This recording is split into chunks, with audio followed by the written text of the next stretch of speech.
Olá, sexto ano. Boa tarde. Tudo bem com vocês, meus queridos? Nós estamos de volta hoje para mais uma aula de religião e essa aula de hoje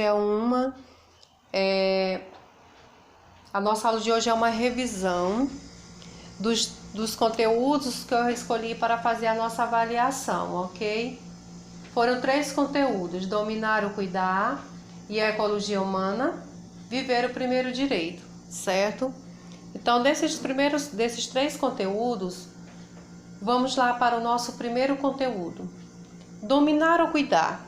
O texto ele já começa com uma pergunta, né? Dominar ou cuidar? Bem, nós sabemos, né? Que recebemos de Deus esse grande presente, que foi a criação desse meio ambiente, desse universo lindo, qual Ele criou e entregou nas nossas mãos. Então, qual é o nosso dever daqui para frente realmente? É cuidar. Mas o homem ele tem feito diferente, né? Ele tem procurado dominar mais do que cuidar. Então a gente observa os danos que vêm sendo causados realmente no meio ambiente, se tratando de flora, fauna, de uma forma geral. Nós observamos que o homem ele tem se preocupado mais em dominar do que cuidar. Então nós precisamos realmente cuidar, manter, preservar, para que tenhamos todos esses benefícios qual eles nos oferecem por muito tempo. Então a frase de abertura do texto diz: não somos responsáveis apenas pelo que fazemos, mas também pelo que deixamos de fazer. Então o texto fica claro, né? A frase fica clara, que a nossa responsabilidade ela é de uma forma geral, tanto naquilo que fazemos, tanto naquilo que deixamos de fazer. Isso é de responsabilidade nossa. Portanto, o dever do ser humano é realmente de cuidar aquilo que nós recebemos de presente da parte do nosso Criador. E o texto ele fala sobre realmente o nosso meio ambiente. Então a gente observa que a ação do homem ela vem sendo constantemente feita, usada para benefício de si próprio, sem se preocupar com o que poderá acontecer no mais tarde, no amanhã. Então o que diz aqui o parágrafo? Na verdade, nem tudo é tão negativo como parece. O número de espécies ameaçadas aumentou também porque o método usado foi o mais moderno. Mais espécies já estavam ameaçadas antes e não se percebia. Agora a ciência pode nos advertir melhor sobre o problema. A pesquisa feita traz também outras notícias. Bem, o texto ele fala realmente da ação que está acontecendo, né, no nosso meio ambiente. O parágrafo fala da necessidade que o homem tem, que nós temos de olhar com mais carinho em relação aos cuidados, para que essas espécies, né, para que esses animais eles não sejam extintos por completo do seu habitat natural. Então, as pesquisas elas mostram a cada dia o que vem acontecendo no nosso meio ambiente em relação à falta de cuidado que temos, né, ou que deixamos de fazer. E essa preocupação, ela aumenta porque nós vimos a cada dia a situação se agravando mais e mais. Então, é hora de cada um tomar consciência, né? E realmente fazer a sua parte, que é o de cuidar, de proteger tudo que temos em relação ao nosso meio ambiente, que é de necessidade para a nossa sobrevivência. Então, de que forma o homem vem fazendo isso? Né? O homem tem se preocupado em recursos próprios para se manter. Então, ele faz, né, qualquer coisa para poder se dar bem. Então, ele acaba poluindo o ar, a água, o solo, fazendo extrações de formas incorretas diretamente da natureza, sem ter a preocupação de fazer esse retorno, né, de replantar, de cuidar, de realmente colocar algo de onde ele tirou, para que futuramente isso não acabe. Né? O homem ele tem se preocupado somente em fazer isso para seu benefício. Bem, no próximo parágrafo diz o seguinte: Somos criativos, inventamos. É da nossa natureza transformar o mundo em geral. Quando o ser humano quer inventar algo novo, costuma fazer 2 tipos de pergunta. A primeira, pergunta do tipo 1. É possível fazer essa nova coisa? Temos tecnologia suficiente? Somos capazes de criar? Vai funcionar? Temos recursos? E as perguntas do tipo 2. Fazendo isso, teremos alguma vantagem? Dá lucro? Será divertido? Seremos mais poderosos? Quem fizer isso vai ficar rico? Famoso? E observe só, pessoal. Se a resposta a essas perguntas forem positivas, muita gente se esquece de fazer o terceiro tipo de pergunta. Qual seria o terceiro tipo de pergunta? É bom para todos o que vamos fazer? Pode ser feito sem prejudicar o planeta?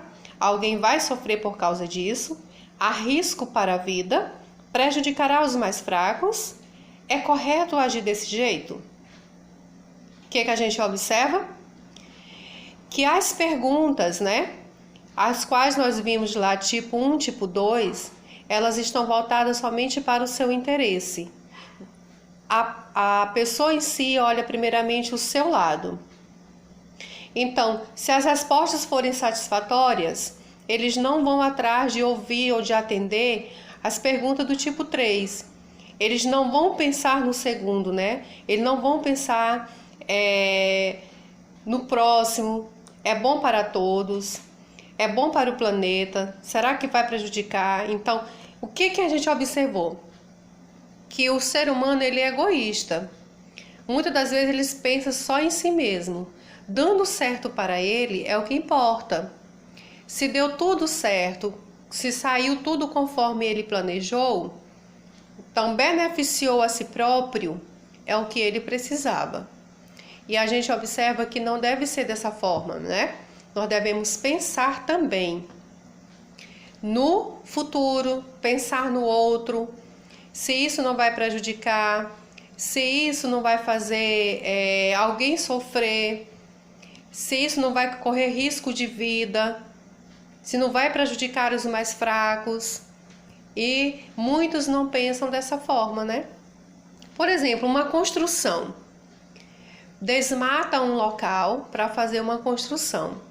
Mas antes de fazer o desmatamento desse local, será que ele pensou, nos animais que ali habitam? No risco que corre, dele tirar realmente parte dessa floresta, as necessidades que elas vão fazer depois. Então, antes de fazer qualquer ação, o certo é analisar as questões em jogo, para que ninguém saia prejudicado. E fazendo dessa forma, está cuidando realmente, não só em benefício próprio, mas também daqueles que estão ali e que necessitam também desses mesmos benefícios. Que no caso, nós estamos falando dos cuidados com o meio ambiente. Quando o homem faz uma ação dessa, algum desgaste, em relação ao meio ambiente, ele não vai prejudicar somente a ele, mas sim todos aqueles que ali estão.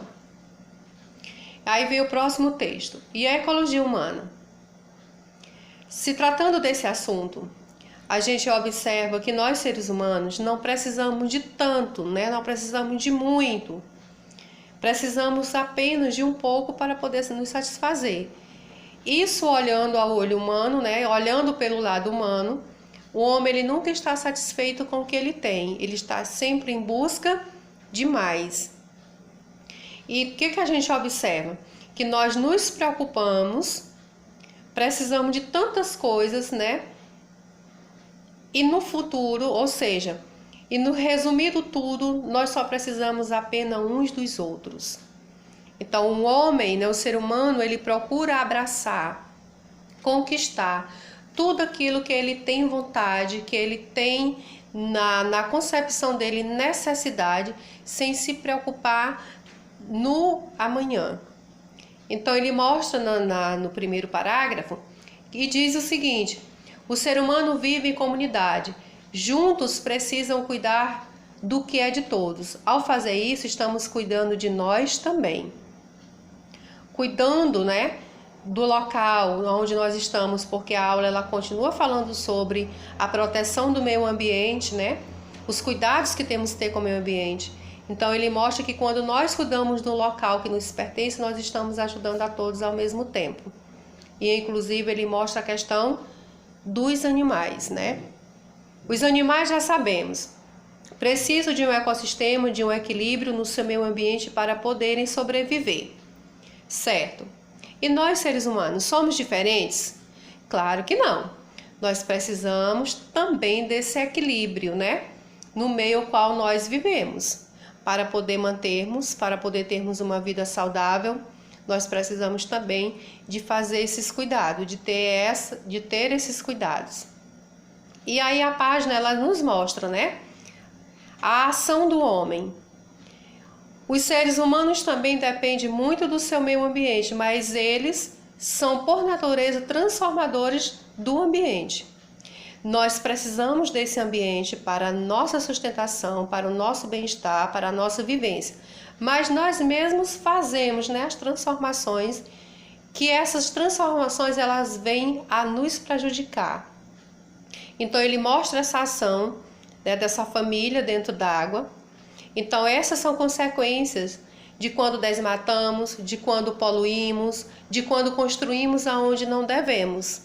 Então a nossa moradia, o nosso local, né, aonde nós vivemos, ele vai ficar ameaçado e vai acontecer o que a gente acabou de ver na imagem. As inundações, os alagamentos, certo? No próximo parágrafo, a maioria de nós vive em cidades, maiores ou menores, no meio ambiente urbano. Temos de administrar e preservar. Ou seja, aonde você vive, independente do local, se é urbano, se é rural, todos eles precisam de ter esse certo cuidado. Então, feche aqui nesse parágrafo, né, que independente de onde nós moramos, nós precisamos ter os cuidados necessários para manter esse local. Ok? O próximo ponto. De muitos modos, ser egoísta quando se vive em coletividade não dá certo. O que é de todos tem de ser conservado por todos e partilhado. Ou não servirá para ninguém e estaremos tirando o legítimo direito de cada um. Aí teríamos de pensar de novo sobre certas regras. Por exemplo, é comum entre os povos e religiões o preceito não furtar. Possivelmente você aprendeu essa regra nos 10 mandamentos que os cristãos herdam dos judeus. O que será numa grande cidade não furtar? Será que isso só se aplica a assaltantes, a batedores de carteira? Tirar o que é dos outros não será também? De todas as formas que a gente acabou de ler, são parte, ou seja, são considerados egoístas, né? Quando se vive em coletividade, nós temos que pensar também no outro, não somente na gente. Nós não vivemos isolados. Nós somos seres humanos, temos necessidade de conviver em grupos, de viver em coletividade. Moramos, né, em comunidades. E por esse fato de nós precisarmos dos outros, nós não devemos ser egoístas. E sim, realmente, olhar com carinho, cuidando realmente, né, daquilo que é seu, principalmente quando tratamos de algo público, que é de todos nós, ok? Então vamos lá para o próximo ponto. A esse respeito, seria interessante recordar uma história da Bíblia. Você já ouviu falar do profeta Jonas? A Bíblia diz que Deus mandou Jonas para a cidade de Nínive. Ele não queria ir, até tomou um navio em direção oposta. Houve, porém, uma tempestade e Jonas foi jogado no mar, engolido por um grande peixe depositado bem na praia de Nínive. Então, o caso de Jonas mostra pra gente como lição em relação ao egoísmo. Jonas, ele vivia bem, tinha uma vida bem, Então, para ele estava tudo ok. Mas Jesus manda ele sair da cidade dele e fazer uma ação ao seu próximo em uma outra cidade, porque alguém precisava dele. Então, Jonas, ele usou de algo pensando somente nele. Nesse momento, ele estava sendo egoísta, né? Então, ele tentou por várias vezes desviar, deixar de fazer o mandado a qual Deus tinha enviado. E Deus fez com que acontecesse, que era para Jonas ver, né? Que nós nos precisamos preocupar uns com os outros, cuidando um dos outros, não somente de nós, certo? Então, para mostrar a Jonas que o mais importante era salvar as pessoas, Deus fez crescer uma árvore, a qual Jonas muito se apegou. No dia seguinte, porém, a árvore roída por um verme tinha morrido. Jonas ficou furioso. Aí Jonas e Deus tiveram uma conversa assim. Que conversa foi essa? O que a gente observou? Jesus fala para Jonas: será que a árvore era mais importante do que as próprias vidas? Então o Senhor disse a Jonas: julgas que fazes bem em te irritares por causa de uma planta?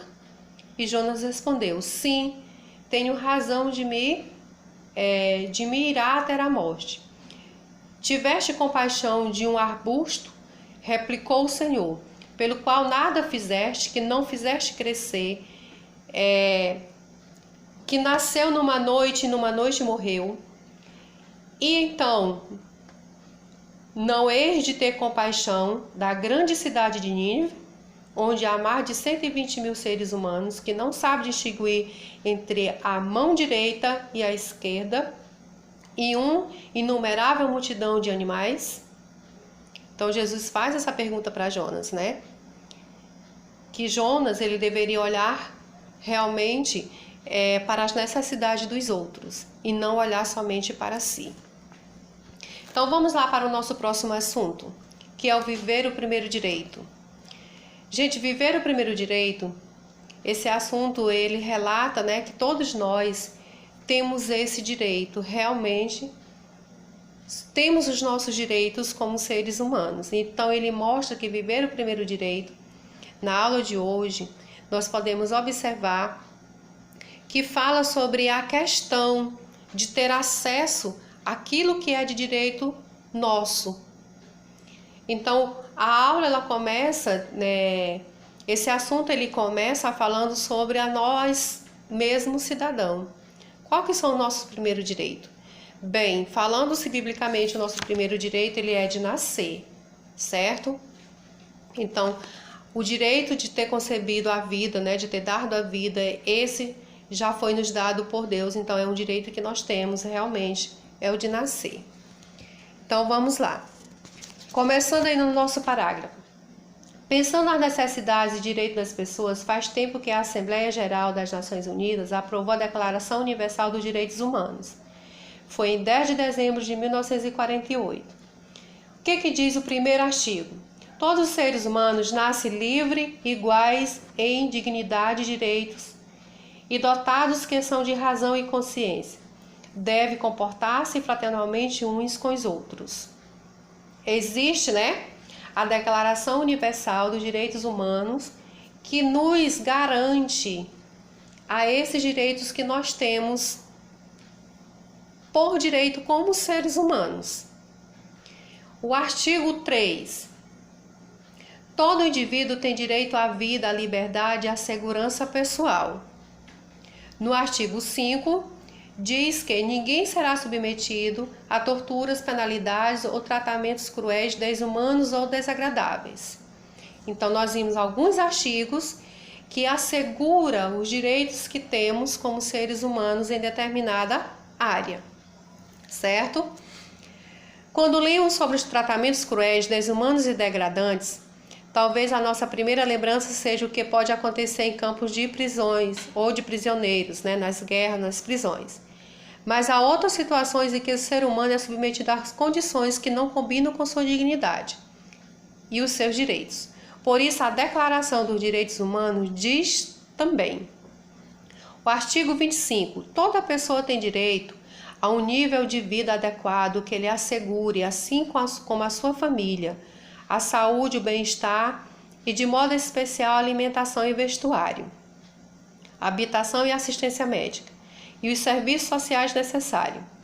Tem ainda direito aos seguros no caso de desempregos, enfermidade, invalidez, viuvez, velhices e outros casos de perda de seus meios de subsistência por circunstâncias independentes da sua vontade. Então existe, um aparato para todos nós dentro da Declaração Universal dos Direitos Humanos. Um deles, o primeiro direito, é que há alimentação, na mesa de todo cidadão. Então esse direito ele não pode ser negado. E aí vem todos os outros direitos que nós teremos, que é o direito a uma boa saúde, o direito à educação, o direito livre, o direito de pensar, o direito de ir, de vir. Todos eles são direitos assegurados para cada um de nós através da Declaração Universal dos Direitos Humanos. Próximo ponto. O nosso problema maior não é exatamente a falta de recursos, mas a desigualdade na distribuição de renda e dos serviços de que as pessoas necessitam. Temos no mesmo país pobreza absoluta para muitos e altíssima qualidade de vida para uma parte menor da população. Esse é um problema, agravante que a gente observa, que ele acontece em todos os lugares. A má distribuição de renda. Então a gente observa que por esse motivo, muitos vivem em situação de pobreza ao extremo e outros vivem em altíssima qualidade de vida. Por quê? Porque realmente existe essa desigualdade social em nosso meio, certo? As organizações mundiais consideram muito pobre as pessoas que dispõem de $1, ou equivalente a uma outra moeda, por dia para viver. Descubra quanto está valendo $1 hoje. Dá para adquirir o quê? Considere-se que uma família de 4 pessoas precisa de dinheiro e outras coisas para moradia, alimentação, higiene pessoal, higiene de casa, vestuário, enfim. Pessoas que vivem com tão pouco e têm as mesmas necessidades, que é de manter a sua casa, a sua alimentação, a sua higiene, enfim. O próximo ponto. O respeito a muitos dos direitos humanos depende do bom funcionamento dos serviços públicos. Costumamos dizer que eles são gratuitos, mas não é verdade. São pagos por todos nós por meio de nossos impostos que o governo recolhe. Então, quando fala-se dos direitos que nós temos, dos nossos serviços públicos, que muitas das vezes as pessoas alegam por eles serem públicos, mas nós observamos que quando nós viemos precisar desse serviço público, há muito tempo a gente já paga por ele. Então a gente já paga por eles através dos nossos impostos. Tudo aquilo que nós consumimos, nós pagamos impostos. E esses impostos eles devem ser investidos realmente nesse serviço público ao qual todos nós precisamos. Na saúde, na educação, no saneamento básico, nos cuidados da cidade, por exemplo, dos hospitais. Quando nós precisamos da ajuda, desses locais, dessas instituições, aonde nós podemos recorrer como órgãos públicos, nós encontramos dificuldades ainda de serem atendidos, sendo que esse direito ele não pode ser negado a nós como cidadão, porque para isso nós já contribuímos, que é no pagar dos nossos impostos. Ok, então a nossa aula ela vai ficando por aqui. Os nossos assuntos de revisão foram esses, que será para a nossa próxima prova, e eu aguardo vocês até lá, ok? Fiquem na paz.